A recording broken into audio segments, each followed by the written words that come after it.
No thunder announced it. No trumpet warned of it. But in a realm untouched by death, war broke out. Not on earth, not among men, but in heaven itself. And when it ended, nothing in creation would ever be the same again.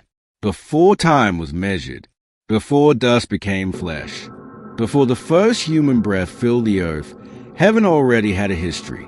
Scripture does not open with war. It opens with creation.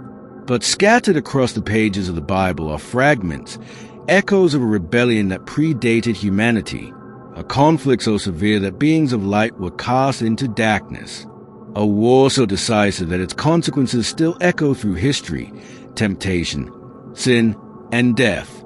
This is not myth. This is not poetry. This is not speculation. This is what Scripture reveals carefully, deliberately, about the first war in heaven. What was at stake was not territory, not power, but authority, allegiance, and worship. And when the war ended, one question remained unanswered. Why would God create man after this? Before rebellion, there was order. Scripture describes heaven as a structured realm, thrones, dominions, authorities, powers. Angels were not chaotic beings. They were assigned, commissioned, governed. Among them were ranks, messengers, watchers, warriors. And among these beings was one whose description stands apart. The prophet Ezekiel speaks of a figure described as the anointed cherub who covers, placed on the holy mountain of God, walking among stones of fire, created in perfection. This being was not created evil. He was not form broken. He was adorned with beauty, wisdom, and authority, until something changed. The rise of pride, the book of Isaiah pulls back the veil. How you have fallen from heaven, O shining one, son of the dawn. The fall is not described as sudden. It is traced to thought. I will ascend. I will exalt my throne. I will be like the Most High. This was not an external attack. This was an internal corruption. No enemy tempted him. No deception lured him. Pride was born inside perfection. And in heaven, pride is not tolerated. Rebellion takes shape. Rebellion in heaven did not begin with weapons. It began with alignment. Scripture later reveals that this fallen one did not fall alone. The book of Revelation speaks of a dragon whose tail swept a third of the stars from heaven. Stars, often used symbolically for angels. This was not a single act of defiance. It was a movement, a following, a seduction of allegiance. Angels, created to serve, began to choose. And heaven, where obedience was once unquestioned, became divided. War in heaven. Revelation records it plainly. There was war in heaven. Not metaphor, not symbolism alone. War. Michael, the archangel, and his angels fought. Opposing them, the dragon and his angels. This was not chaos. This was not uncertainty. Heaven does not fight without command. This was judgment unfolding. The rebel did not prevail. There was no stalemate, no prolonged struggle. Scripture states with terrifying clarity, there was no longer any place for them in heaven. No appeal, no mercy recorded, no delay. The dragon was cast out, his angels with him, from a realm of light to realms of confinement, darkness, and eventual destruction.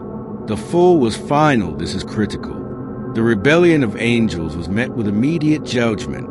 No redemption plan, no sacrifice, no delay. Peter writes that God did not spare angels when they sinned, but cast them down and reserved them for judgment. Jude confirms it. Angels who did not keep their proper domain were bound. Heaven did not negotiate with rebellion. It expelled it. The silence after war. Scripture does not describe celebration after this war. No song recorded. No announcement made. Only this, heaven rejoiced, but woe to the earth. Because a war did not end existence. It changed location. The fallen were cast down, and earth became the next stage. Why this matters, this will explain something critical.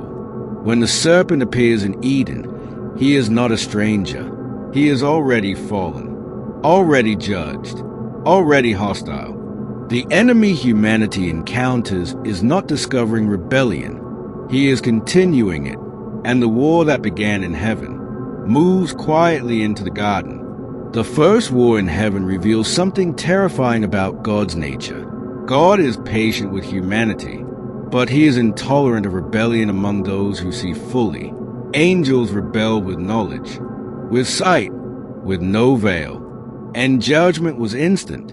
Humans fall with ignorance, weakness, and deception, and God responds with mercy, delay, and redemption.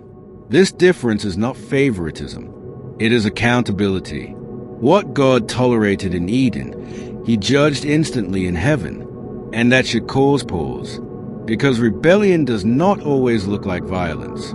Sometimes it looks like ambition, desire, self-exaltation.